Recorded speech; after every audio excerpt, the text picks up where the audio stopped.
everybody, Norm over here, and it's like herding cats at Norm's Rare Guitars, but I've got the lovely Sarah Rogo, I've got the lovely Unplugged Joe Bonamassa, that's right.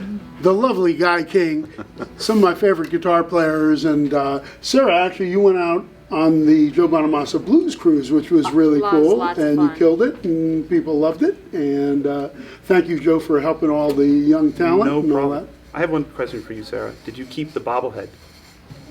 I gave it to somebody. That's right. Yeah, Most people I live give in away. I live in an Airstream, so I don't right. have much space for anything. I keep all the bobbleheads. And I- there's something therapeutic about having 6 or 7 bobbleheads of yourself in your house, I will haunting say it. I kept the blanket, but I'm so sorry to say this morning I used it as a doormat. Well, it was raining. Wouldn't be the It's first time, raining, right? but I'm appreciative for the blanket. All right, that's good. Now that we've cleared the air with the bobblehead and the blanket, we can play. I might need a bobblehead. Maybe that'll be the A Norm's therapy bobblehead to would be get- great. Oh yeah, people would Yeah. love that. It would be like at a shooting range or something. People are going. And we got the great Guy King over here, who is one of my favorite guitar players out of Chicago. And it's like a Saturday afternoon here at Norm's, and we got the gang over here.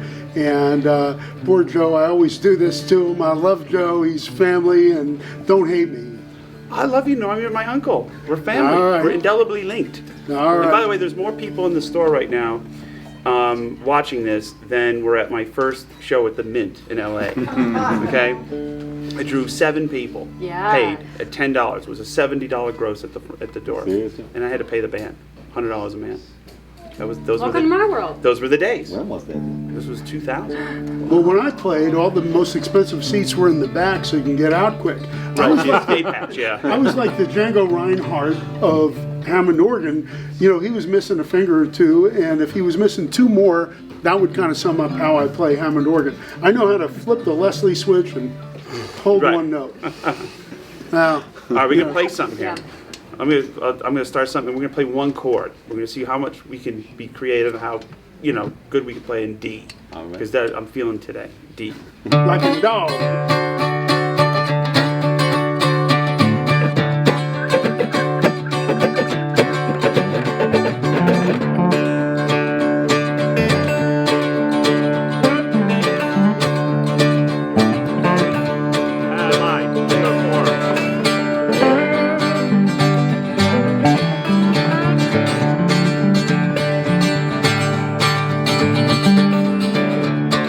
That's 2 chords. It's 3 chords.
Hey, Saturday it's afternoon. like the Norm's version of Deliverance or something. That's right. I'm not sure what that was. That was really cool, though. Sarah Rogo, Joe Bonamassa, Guy King, right here at Norm's. Great Saturday, a lot of fun. It's always fun when these guys come in. And, Joe, you are the hardest working guy I know. He works with the band. For how long were you out on tour with your regular band? This year we did 97 shows, and it took about 200 days to accomplish. The last tour was 5.5 weeks. We did 25 gigs. So and he then I comes. got home and then joined the rock and candy funk party. Yeah, he doesn't stop. I mean, instead of taking a few days and chilling out, now he's playing at the Baked Potato with the Rock Candy Funk Party. You know, You're going to invite me to these things. I don't know you're. to be honest with you, it seems like a good idea 6 months ago, you know. But no, it's been a great run. I think our band has been playing as good as we've ever played this run at the Big Potato. So my hands are tired today because we've done 6 shows in 3 days, and What's so cool is a whole different direction than your other thing. oh my God, yeah, it's But the it's same all quality. instrumental jazz funk. Oh, really? And Renato Nato on keyboard is a monster. Ron DeJesus, monster guitar player. Tal Bergen, killer drummer. You know, Mike Merritt, killer bass player. Yep. So it's a talented dais, and our level of togetherness and you know, it depends on the level of tequila that is consumed. You know, but it's actually a really fun. It's a fun band to be in, and we've been doing this almost 9 years. I've been in the band almost 10 years. It sounded, I was there last night. Yeah. And Wednesday, they sounded great. It's a great show. You know, Tonight. One thing Yeah. that I wanted to just bring up is I saw you in Agua Caliente Casino in the Palm Springs area, Palm Desert, and you had Allison on bass, and you Right. had Lamar on drums. Yes. And it still sounded, I mean, you know, when I first came in, I was going, well, God, he's got a different bass player and a different drummer, and it was killing. Yeah, Lamar Carter came in and filled in for Anton Fig, who's coming back next year. Love him. And I didn't realize, you know, not being a drummer, that you needed your right foot. So when Anton took his right foot, you know, Lamar did a great job. And Allison Presswood, she came in and filled in for Michael Rhodes when he was getting inducted into the Hall of Fame in Nashville.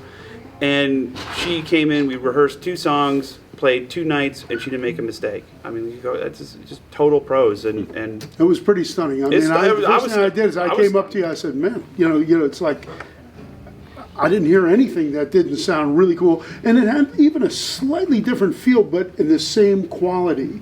So it was a knockout. I mean, Yeah. Lamar, you know, maybe is a little bit more back of the beat. You know, he's right on the beat, but like a little bit more towards the back. And Allison was killing, and it was really great. oh yeah, and you know, I mean, I'm so lucky to have such a talented band.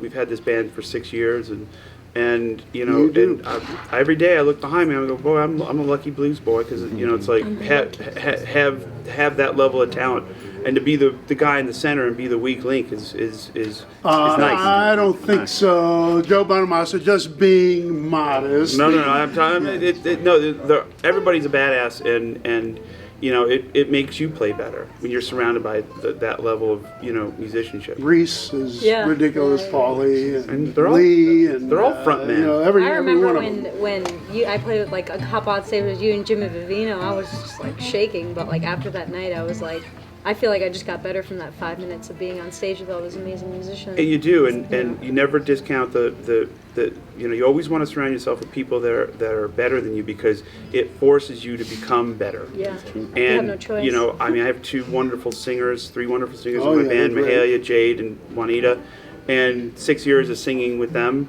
has made me a better singer. Your vocals are getting more and more great ridiculous. singer. That's one thing that I mean, you know, you could. You haven't heard I the don't board know how tapes it yet, can- Norman. No, I'm saying Some of them are pretty better honest. and better. I'm not saying that as Yeah, a yeah. left-handed compliment. I'm saying it as I mean, because your guitar playing has always been in a class by itself, but your vocals are outstanding. And, Thank you. And, you know, and it's not. It's you know, we try to work hard on, and you know, we just try to put the best show we can. and doing that night after night, your voice got to blow out at some point. But you know, Well, you know, when I was in my late 20s, I was just a, you know, kind of a gut singer, and you listen to those records, you go, my God, like something was wrong, you know, and I kept blowing my voice out, and I was retrained here in town by a guy named Ron Anderson, and he taught me these fundamentals of singing, where you find the head voice, and you find, in theory, singing should be no different Yeah. than talking, if you do it correctly. You don't have to blow out your voice. Well, you can blow out your voice in 3 songs, and then you can't speak for 3 days, or you can sing 6 in a row and not have any problems. You know, there's a real technique to it, and it doesn't matter what type of singer you are. You can be operatic or a blues singer. The same tenets and of singing apply. And once I did that, the stamina really improved over immensely. in your range too. I mean, it My- seems my- like you're my range singing went up an higher, octave. I mean, hitting the, you know. My first solo record came out 20 years ago. We just remixed it, and I listened to the vocals. I was like, oh my god, like I don't know what anybody saw in me back in those days. It sounded like a very stressed out kid trying to sound like Paul Rogers, and it was. Well, at least you're going after somebody great. In my mind, I was singing like a bird, but that wasn't true, and I listen to the stuff now, and I'm like wow, the range has gone up almost an octave. And That's amazing. And that's all because of a guy named Ron Anderson, and he was the one that taught me how. I think I took a lesson from him too. Yeah, and it's expensive. It's expensive. It adds up, but a test, because a lot of singers, there's a lot of vocal coaches in town or in America or in the world that give you the very you can't sing today because you haven't had your cranberry juice, or you have my favorite Lemon juice and is tea. acid reflux. It's like it's not acid reflux. What it is you don't know how to fucking sing. Yeah. And once you learn how to sing properly, regardless of what your voice sounds like, you will have the stamina to keep going. The sound of everyone's voice is dependent on nature and your gift or lack of, in my case. and Oh, he's so modest. No, I'm Will just you saying. stop? But the thing about it is You've that heard him sing. I sing okay. What about it? I love. I really love some of the gospel shit you were doing on the cruise, like gospel style. Oh I yeah. love that. Yeah, I can do it. The second set on the cruise last year. Yeah, it was. But we get into It was really cool. I'm a blues singer. I'm a traditional blues singer, but Guy is a real singer. Oh man. Guy's a Now, I'm great talking about singer. real big. Sarah can sing. Exactly. About it, too. Well, no, I'm surrounded by honestly, two I real don't think I can singers. sing very well either. I think we all. The are, bobblehead's like, got a better voice than I do. Yeah. No, You're we- right about the I think we training all are, thing, else though, we're you know? most I was critic. I wasn't trained, but Sarah, my wife, she's a trained singer. She's a great singer, and just doing stuff with her and seeing the way she approaches, and she told me something about breathing, and I didn't realize it, but when I pay attention to that, you can do so much more, and it's just. You could tie it back into the guitar. A lot of people get issues with this and that because they're not breathing or using their whole body properly. That's So true. you can just use it all to tie in like everything. And the same thing with guitar. It's like, people like, they go, oh, my hands hurt or my whatever.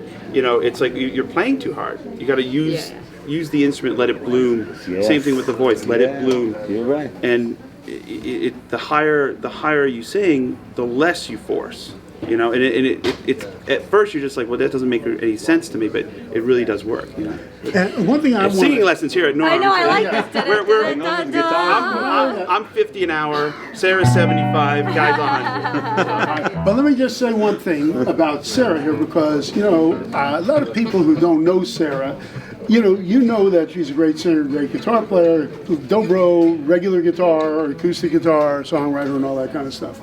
But Sarah also went to Berklee College of Music on a saxophone scholarship. Saxophone. Wow. A lot of people don't know that. I just got a bass clarinet yesterday. And Wow. Sarah Level also, of nerdhood. in case you guys have any idea of grabbing Sarah, she is a black belt in martial arts. So she could probably kick everybody's ass here at the same time. So she's like one of those overachiever kind of.